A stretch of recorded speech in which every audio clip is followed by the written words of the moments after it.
To God be the glory.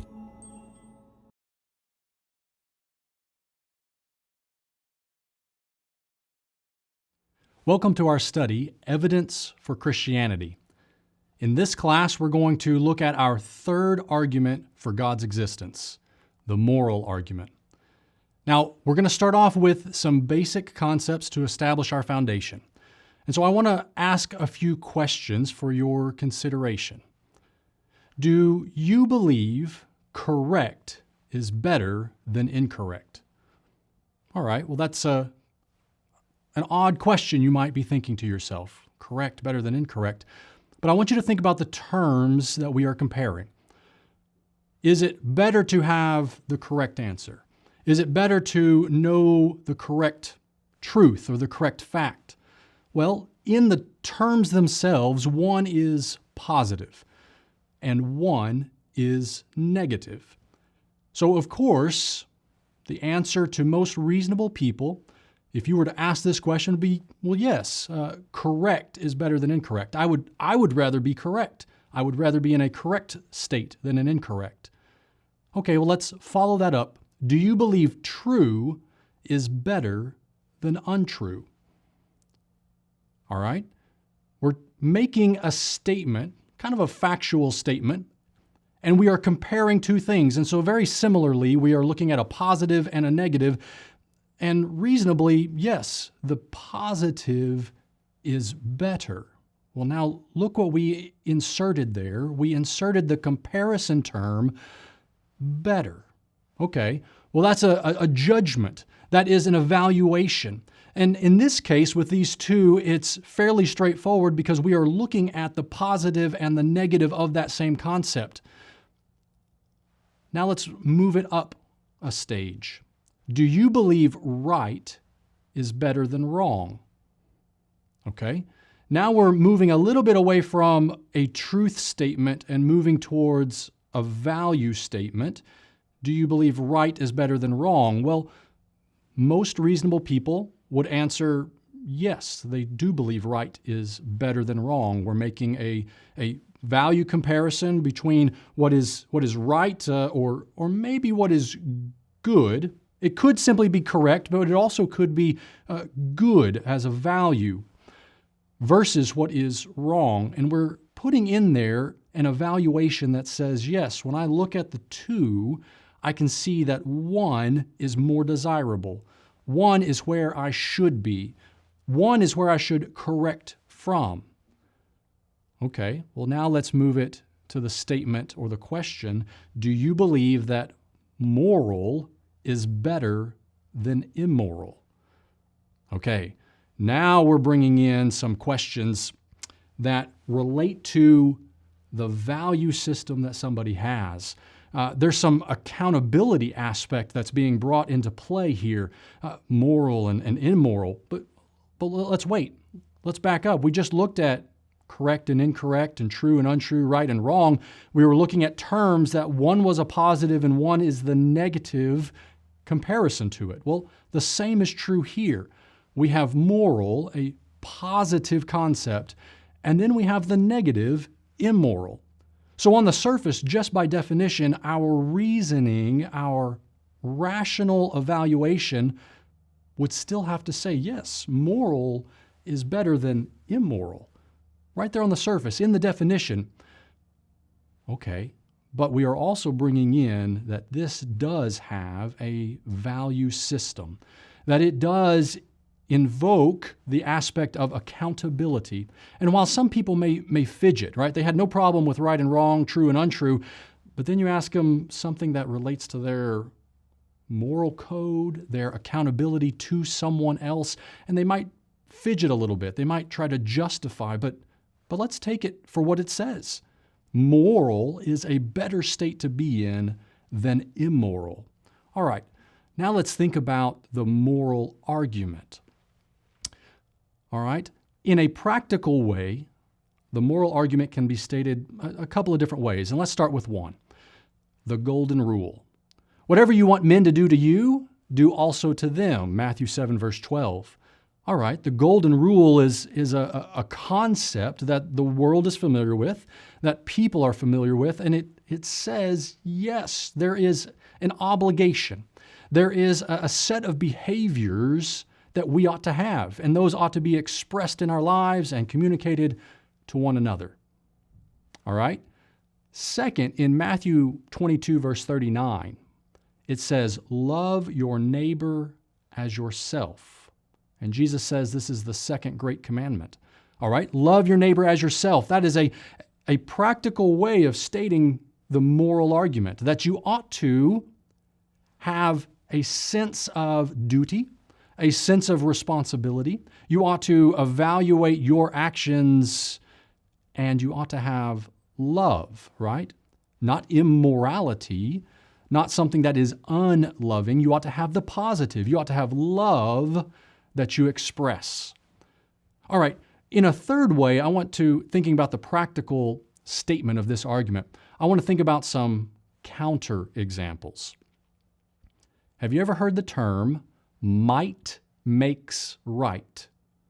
All right, might makes right. This phrase goes back to an abolitionist movement in the United States.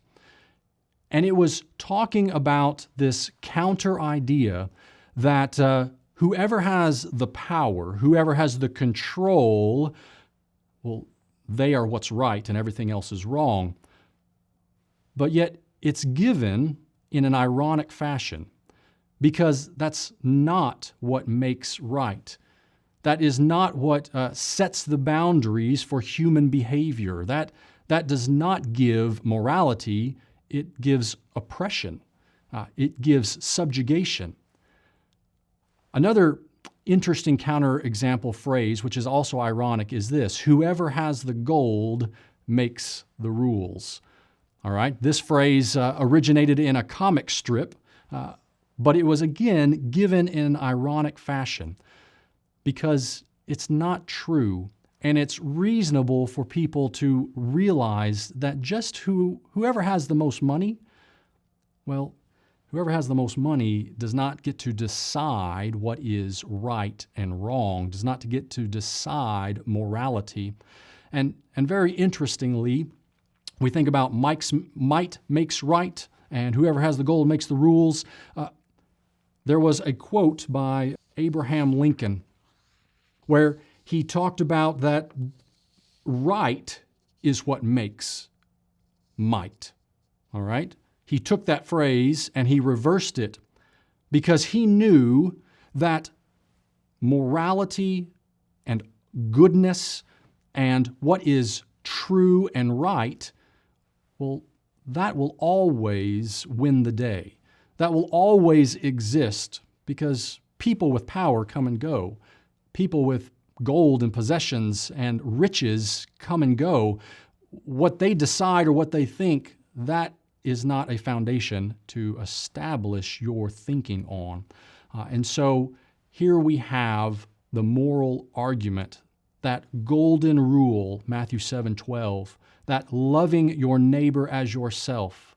That's the kind of morality that sustains and exists. All right, let's put the moral argument into a more formal statement, all right? So here we go. Point number one of this formal statement: if objective moral values exist in humanity, then by necessity an objective lawgiver must exist, okay? Notice right there, if objective, that is, it's not subjective to your thoughts or will or someone down the street or a philosopher or someone in another country. If objective, right, a standard, values that exist above our plane of humanity, if those values exist within our actions, then an objective lawgiver must exist. So number two, the second premise there, objective moral values do exist. All right? That's an assertion that we are going to have to prove and have to show.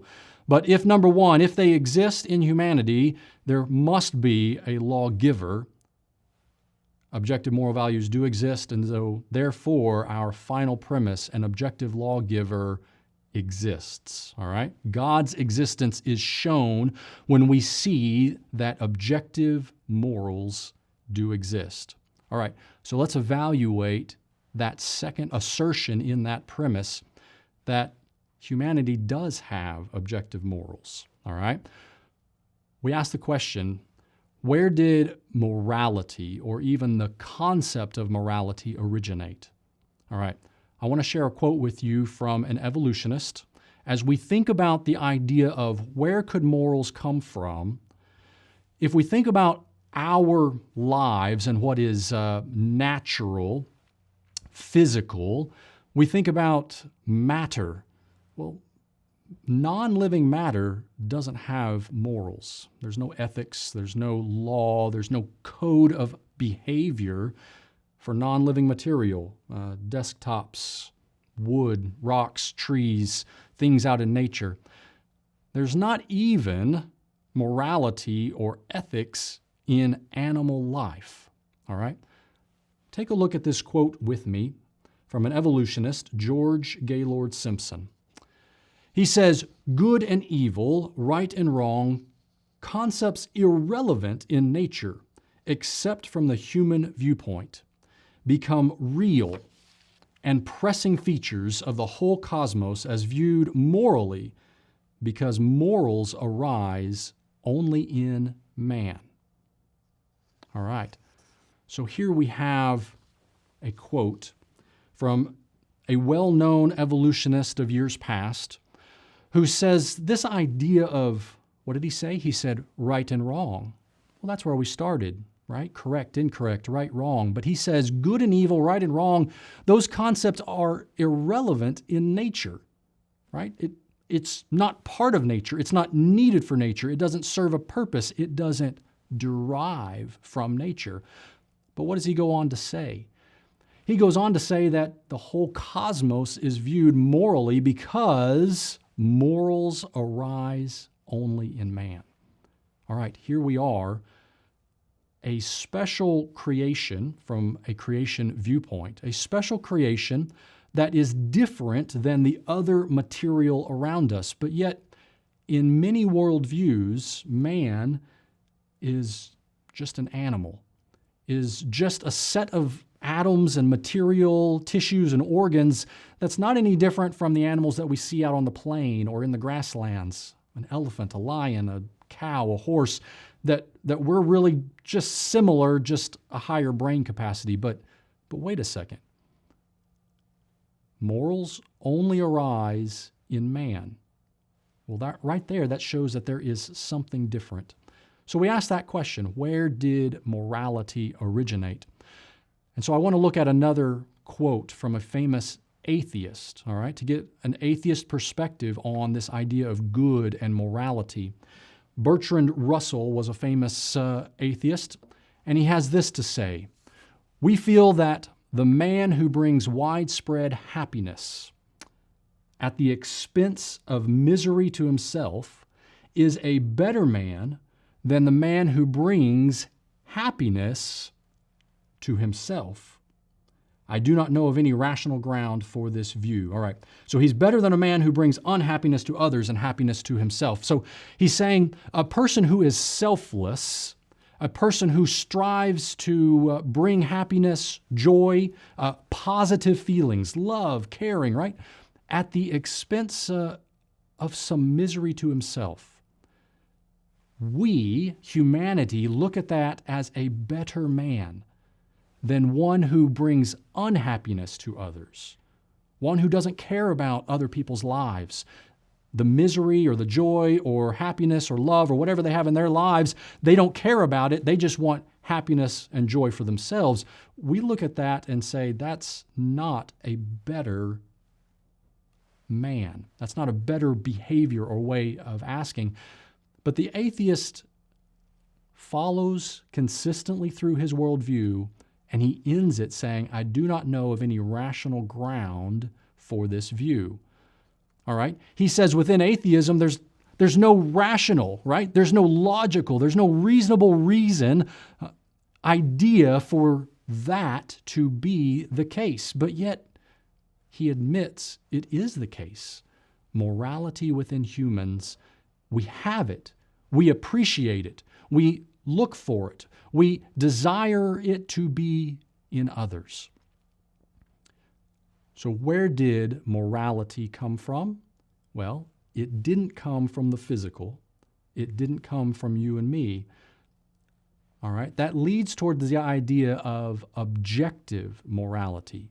That is, concepts that are above humanity. All right?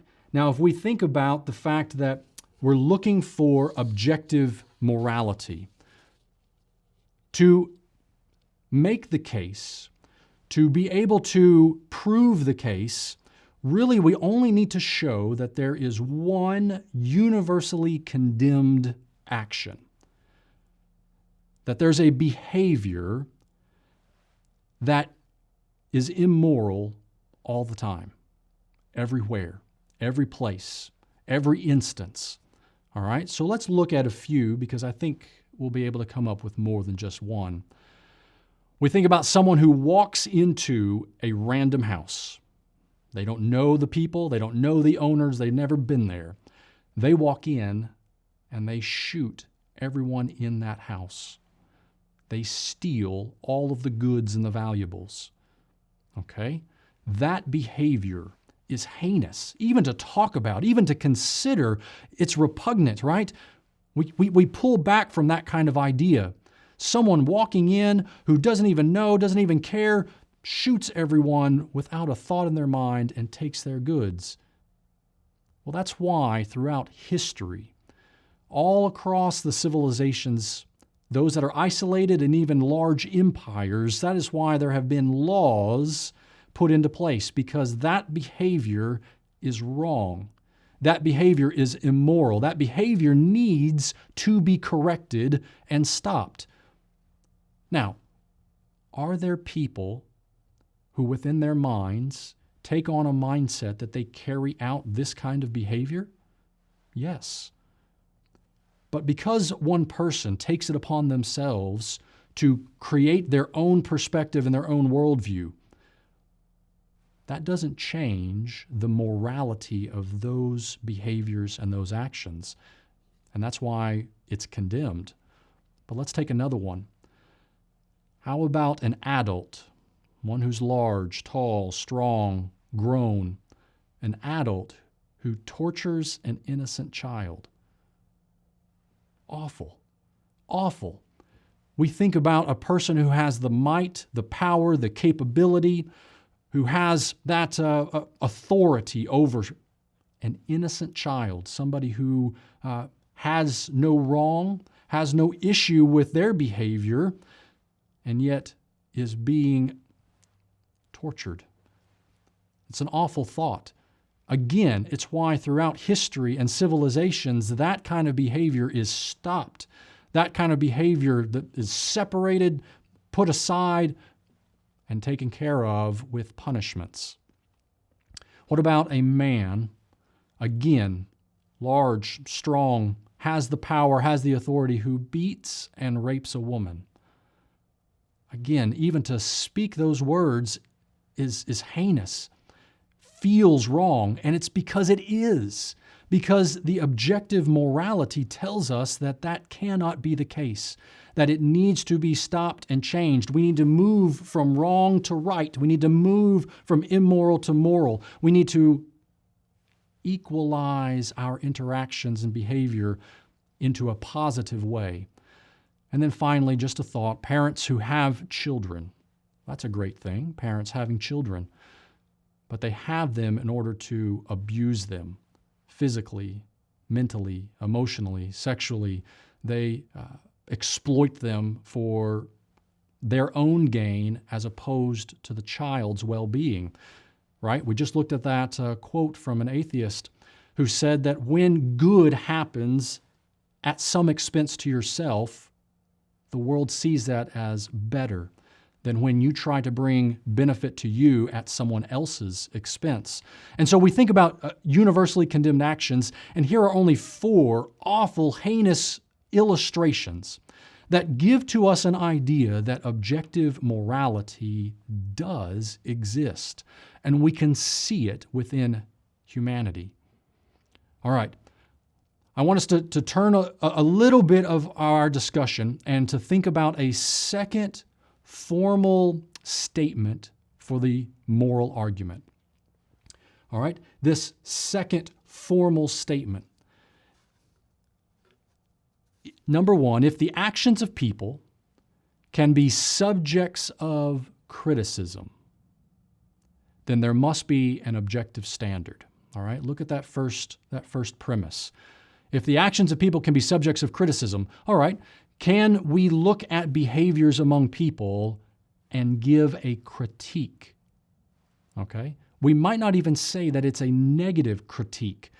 If two people, two friends, are having a discussion and one friend gives some information, and in the story and in the relating of the information says what his actions and behavior were, and the second friend says, that doesn't sound right. The way that you behaved, that's not beneficial. That's not beneficial to others. It's not beneficial to you. You really don't need to do that. Well, we would think in friendship, a corrective, right? A constructive criticism, something that helps me improve. Well, that's good. That's what a good friend does, to help show you right and wrong and ways to improve yourself. Okay, well, we would think that's natural. Two people working back and helping each other and giving and taking on ideas and principles and behaviors. Well, that's natural. That's what we do probably in our everyday lives, at work or at school. As we move around, we are developing those relationships. And so here we have this simple statement. If the actions of people can be subjects of criticism, then there must be an objective standard. Those two friends, what was that second friend using to help guide his fellow friend? Well, he was using a standard that was outside of both of them. It wasn't just in his mind, because that doesn't cause someone to change. It was outside of both of their minds so that both of them could reason to what is needed. All right. The second premise in this kind of formal statement says the actions of people can be subjects of criticism. All right? Which we just discussed. You can critique, you can help, and also in a negative way, you can correct. All right? If that is true, premise number 3 follows logically. There must be an objective standard with an obligatory character. Now, that word just means that we are obligated. It is something that we must do. There is a burden. There is a means by which we have to follow it because it is the standard. It is expected. It has a character that is above us. Now, that formulation of the argument was also used in a couple of well-known debates between a Christian and an atheist. Prior to the debate, Thomas B. Warren, in debating a couple of different atheists, in setting the rules for their debate, he came on with one of his questions in writing that they would both answer so that there would be a baseline for their belief system. And he asked this question, true or false? In murdering 6 million Jewish men, women, and children, the Nazis were guilty of real, objective, moral wrong. All right? Just a true-false statement. Do you agree that in the Holocaust, when those 6 million men, women, and children were killed, that the Nazis were guilty of real, objective, moral wrong? And here is what we found. When the atheist, Antony Flew, who was debating Thomas B. Warren, when he responded to that question, he said, true. It was real, objective, moral wrong. A second atheist by the name of Wallace Matson also answered true to that question, that there was objective moral wrong found in that awful scenario. But you know what? Wallace Matson, he went on to explain a little bit more. He said, if you had been a soldier during World War II, and if the Nazis had captured you and had given you the choice of either joining them in their efforts to exterminate the Jews or being murdered, you would have the objective moral obligation to die rather than to join them in the murder of Jewish men, women, and children. All right? Wallace Matson answered true to the objective moral wrong, but he went on to say that there would even be further obligation that you, even at the point of your life, could not engage in their behaviors.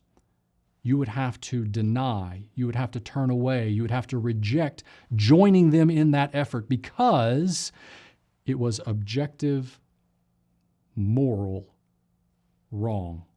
All right? So that tells to us that that objective morality is something that we see and we recognize. One more short quote by an atheist, Michael Ruse, in his book Darwinism Defended. He said, "The man who says that it is morally acceptable to rape little children is just as mistaken as the man who says that 2 + 2 = 5. All right? What does Michael Ruse mean by that? Interestingly, right, he is taking two right and wrong ideas, okay? He's saying factually there is a truth statement. 2 + 2 = 4. It's just a fact. It's something that you can't get around. It's something that is true. It is something that is mathematically rational, logical. It's how things are. And he's relating that simple factual truth to a moral truth. He says if you deny that 2 + 2 = 4 and you say it equals 5, it's wrong. Across the board, everybody would agree and have to see that.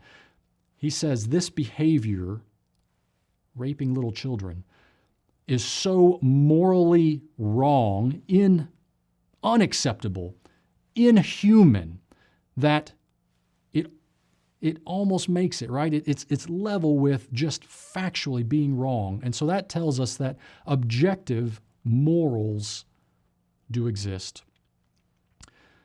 But what about if we turn and we think about what is the naturalistic, atheistic, consistent view? All right? We looked at one a little bit earlier, Bertrand Russell, who said he had no reason why there should be morals within humanity. There's nothing within nature, within atheism that leads to that. And here is another atheistic quote regarding morals, but I think it shows to us that when you remove God, when you remove an objective lawgiver, then you have issues in carrying out. Listen to this. Naturalistic evolution has clear consequences that Charles Darwin understood perfectly. No gods worth having exist. No other life after death exists.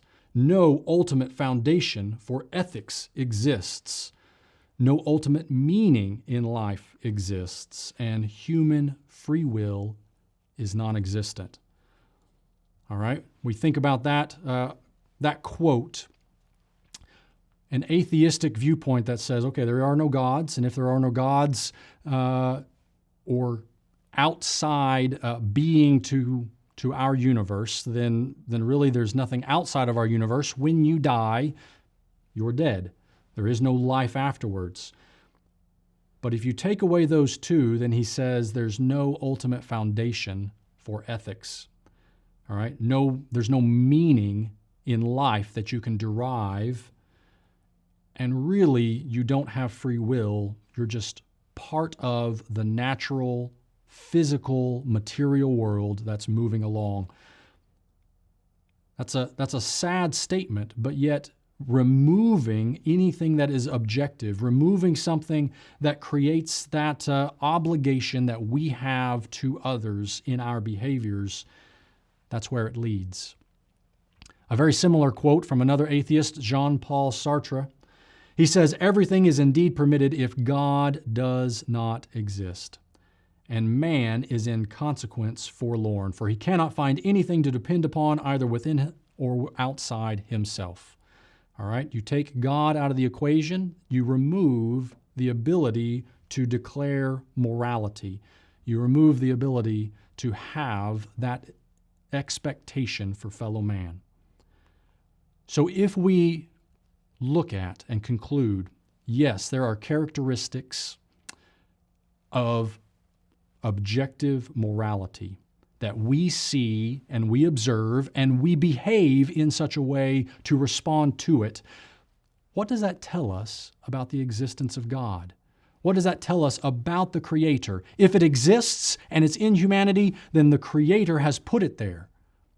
Well, then what does that tell us? Well, it tells us that our Creator is logical and rational. Why? Because we have been talking about laws. We've been talking about rules and expectations that are to be followed, a system of thought that is to be gained. Objective morality can be applied in rational understanding, and therefore the lawgiver must also be rational and logical. Is that what we see in Scripture? Yes. Exodus chapter 20, God outlines the 10 commandments, but then also gives many other commandments to the children of Israel. Why does he do that? Because he's logical and rational, because he's giving to them reasonable expectations. Matthew 7, verse 12, whatever you do to men, whatever you would want men to do to you, do also to them. This is the law and the prophets. It's logical. It's rational.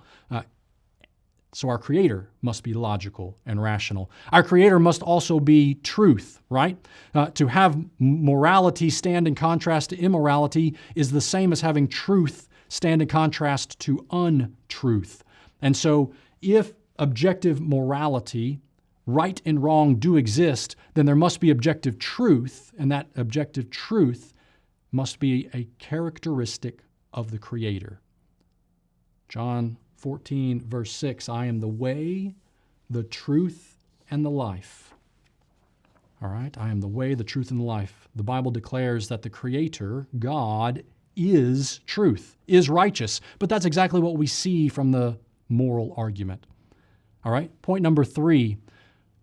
When we think about the characteristics that we see from the moral law is there to supply goodness, to give to us boundaries that there is good, acceptable, beneficial behaviors. If those good and beneficial behaviors exist, they had to originate from the Creator, which means that the Creator gave to us all things that are beneficial, all things that are good, all things that are loving. Omnibenevolent is a term that we give to the idea of all loving. And if we can share love, which I know that we can, that love had to come from someone else who showed us what it is. And so God is the origin of all love. 1 Peter 1, 15 and 16 says, be holy, for I am holy, right? Goodness and right and loving. He says, God is light, and in him is no darkness. 1 John 1, verse 5. Psalm 100, verse 5, the Lord is good. His mercy is everlasting. All right? He is merciful and loving. All right? If he is omnibenevolent and all-loving, he is loving in his creation. All right? He chose to create. He chose to put love and morality into his creation. We might think of an impersonal creator wouldn't have to care about the creation, wouldn't have to provide love and goodwill, but that's what we do have. And so if we have it, it had to originate from the Creator. 1 John 4, verse 8 tells us simply, God is love. As we think about the characteristics that we have learned from the moral argument, we saw one, the Creator must be logical. It's demanded by what we see.